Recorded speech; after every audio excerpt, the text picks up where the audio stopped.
오늘도 이 연의 말씀을 읽고 듣고 묵상하는 우리 모두에게 하나님의 크신 은혜가 있게 되시기를 주님의 이름으로 축복합니다. 함께 묵상하실 본문은 예레미야 37장 1절로 10절의 말씀입니다. 오늘 본문의 핵심 주제는 기도는 나의 뜻, 나의 욕망을 성취하는 것이 아니라 하나님의 뜻, 하나님의 비전을 우리의 순종을 통해 이루어가는 것임을 말씀해 주고 있습니다. 우리가 위대한 사람이 되어 위대한 역사를 만들어가는 것이 아니라 위대하신 하나님께서 위대하신 역사를 만들어 가실 때에 우리는 순종함으로 동참하는 것이고 그 아버지의 뜻을 알고 받아들이는 과정이 바로 기도의 과정이라는 것입니다. 유다야의 풍전등화와 같은 그 위기 앞에서 시드기야는 어떻게 그 위기에 반응하고 하나님의 참 선지자 예레미야는 어떻게 사역을 하고 있는지 오늘 본문은 분명히 말씀해 주고 있습니다. 우리가 예레미야를 읽으면서 그 예레미야 가운데 등장하는 주요 왕 두 사람이 있습니다. 한 사람은 여호와김이고 한 사람은 유다의 마지막 왕 시드기야입니다. 여호와김은 애굽에서 임명한 왕입니다.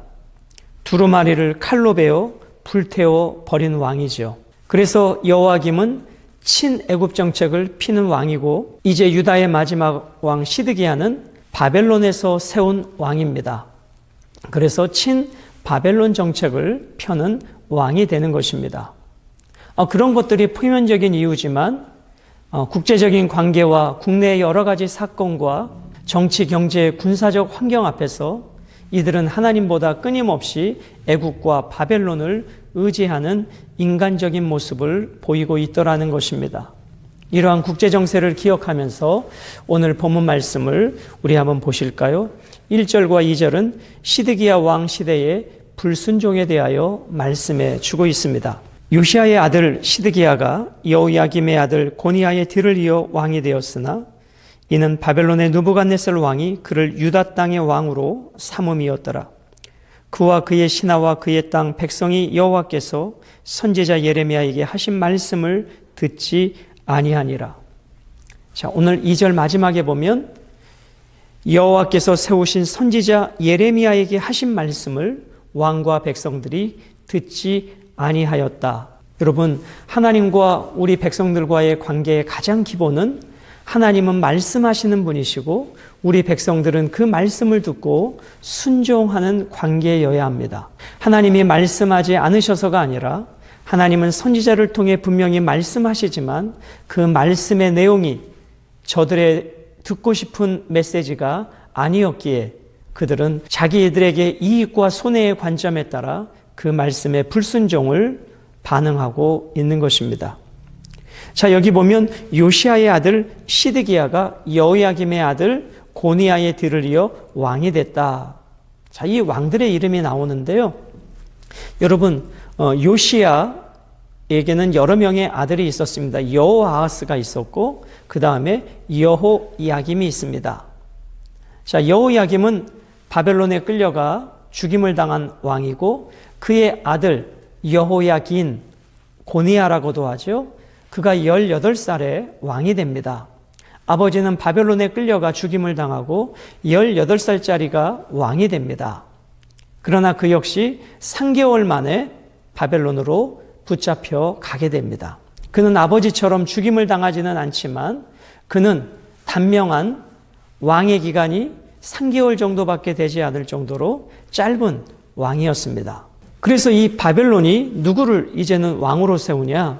이 친애굽 정책을 펴고 있는 여호야긴과 고니야를 죽이고 혹은 잡아가고 친바벨론 정책을 펴는 요시야의 아들 마따디야를 왕으로 세웁니다.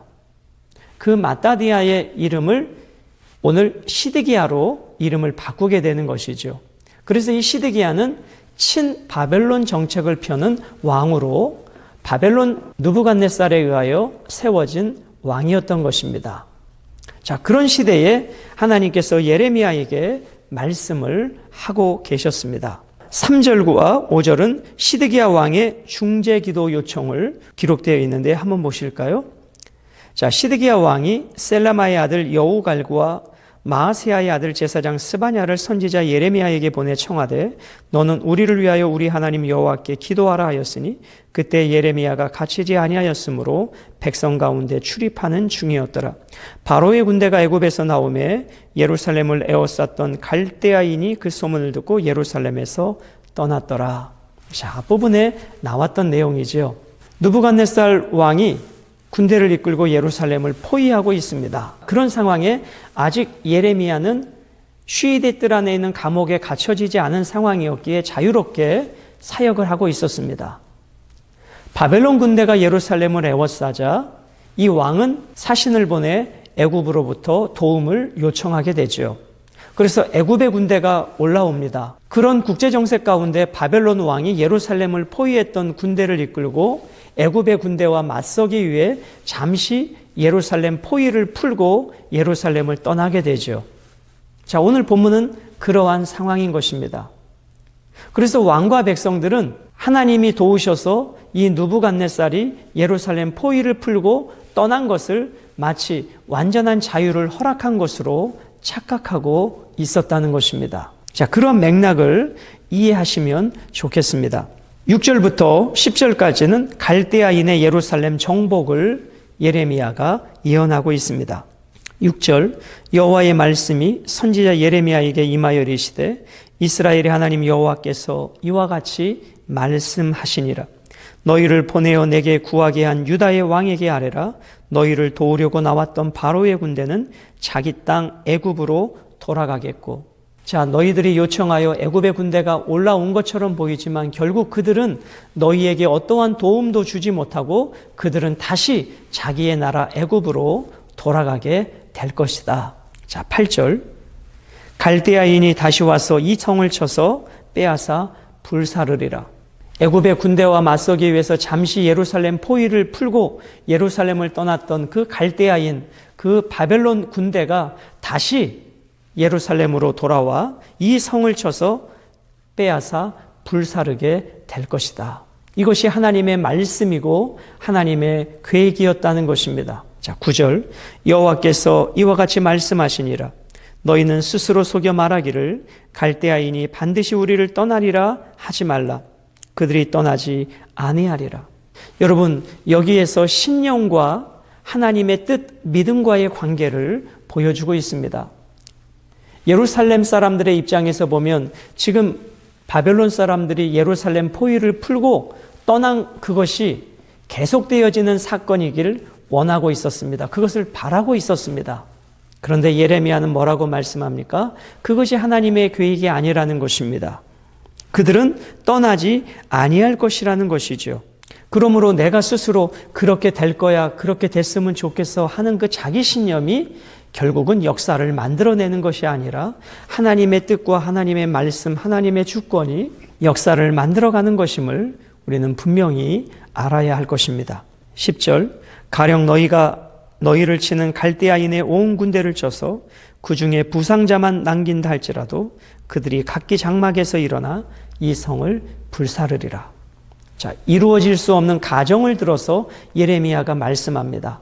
자, 너희 유다 사람들이 혹 저 바벨론 군대를 쳐서 바벨론 군인들이 다 부상을 당하고 그러한 상황이라 할지라도 결국은 그 부상자만 남은 바벨론 군대가 각기 장막에서 일어나 이 성을 불사를 것이다. 자, 여기서 말하는 부상자라고 하는 것은 관통상을 입은 자, 치명상을 입은 자, 다시 전쟁에서 전투력을 발휘하기 어려운 상태를 부상자라고 표현하고 있습니다. 너희들이 바벨론 군대들을 그렇게 다 부상자로 만들어 놨다 할지라도 저 부상자들인 바벨론 군대가 다시 이 성을 치고 불사르게 될 것이다. 무슨 말씀입니까? 바벨론을 통한 이 유다의 심판은 하나님의 계획이고 하나님의 주권적 역사 가운데 이루어지는 것이니 헛된 기대를 버리라는 것입니다. 반드시 하나님께서 이루어질 것이라는 것이죠. 부상자만 남는다 할지라도 그 부상자들이 결국은 이 성을 불사르리라. 있을 수 없는 일이죠. 그 정도로 바벨론에 의한 유다의 심판은 확정적인 사건이라는 것입니다. 사랑하는 여러분, 오늘 풍전등화의 위기 앞에서 어떤 왕은 친애굽 정책을 펴고 어떤 왕은 친바벨론 정책을 펴니다. 그런데 성경은 이렇게 말씀합니다. 도울 힘이 없는 방백들을 의지하지 말라. 여러분, 애굽이 유다를 구원해 주는 것이 아니고 바벨론이 유다를 구원해 주는 것이 아닙니다. 오직 전능하신 하나님만이 당신의 백성들을 지키시고 구원해 주실 수 있는 유일한 분이십니다. 그러나 이 유다는 끝까지 하나님의 선지자 예레미야에게 주신 말씀을 순종하지 아니하고 자기의 생각, 자기의 신념 속에 사로잡혀 있는, 그래서 눈에 보이는 현실적 도움들을 찾고 의지하는 인간적인 모습을 끝까지 보이고 있더라는 것이죠. 그 결국은 무엇입니까? 패망이요 하나님의 심판이었습니다. 그러므로 여러분과 제가 오늘 이 말씀을 읽고 묵상하면서 우리의 삶에 정말 되새겨 봐야 될 것은 나는 눈에 보이는 도움을 찾는가, 하나님을 신뢰하는가 하는 것입니다. 여러분, 친애굽, 친바벨론 그것이 중요한 것이 아니라 하나님의 뜻이 어디에 있는가 하는 것입니다. 나에게 이익이 되고 손해가 되는 것이 중요한 것이 아니라 내가 하고 싶고 안 하고 싶고가 중요한 것이 아니라 하나님의 뜻이 어디에 있는가, 그것이 우리 그리스도인의 최고의 관심이어야 합니다. 왜냐하면 역사는 하나님의 뜻과 섭리 가운데 이루어지는 것이지 내가 원하고 원하지 않고에 의하여 이루어지는 것이 아니기 때문입니다. 사랑하는 여러분, 오늘 시드기야는 우리가 일전의 말씀 묵상을 통해서 나누었듯이 하나님의 말씀을 전하는 예레미야를 쉬이대 감옥의 뜰에 가두고 그는 하나님 앞에 잘 보이려고 시내산 언약을 맺었던 히브리인 노예들을 한때 풀어준 적이 있지 않았습니까? 그러나 예루살렘을 포위했던 느부갓네살 군대가 잠시 떠나가자 그들은 다시 풀어주었던 노비를 다시 강제적으로 노비로 삼는 이 참담한 죄악을 범했던 사건을 우리는 기억하실 것입니다. 사랑하는 여러분, 하나님은 만홀히 여김을 당하지 않습니다. 우리에게 이용당하시는 분이 아닙니다. 우리는 하나님을 섬길 때 우리의 수단이 아니라 우리의 삶의 목적으로, 우리의 인생의 목적으로 하나님을 섬겨야 할 것입니다. 오늘 마지막 절 말씀에서 부상자만 남았다 할지라도 그 부상자가 일어나 이 성을 불사르리라. 하나님이 돕지 않은 유다는, 결국은 하나님이 함께하지 않는 유다는 부상자들에 의하여서라도 심판받을 수밖에 없는 초라한 존재가 된다는 것입니다. 오늘도 우리가 이 치열한 사회에서, 이 광야 생활에서 하나님이 아니면 살 수 없는 하나님 절대 의존적 믿음으로 오늘도 하나님의 도움을 구하며 내 뜻을 관철시키는 자가 아니라 하나님의 역사에 순종함으로 동참하는 하나님의 위대한 백성들의 삶이 되시기를 주님의 이름으로 축복합니다.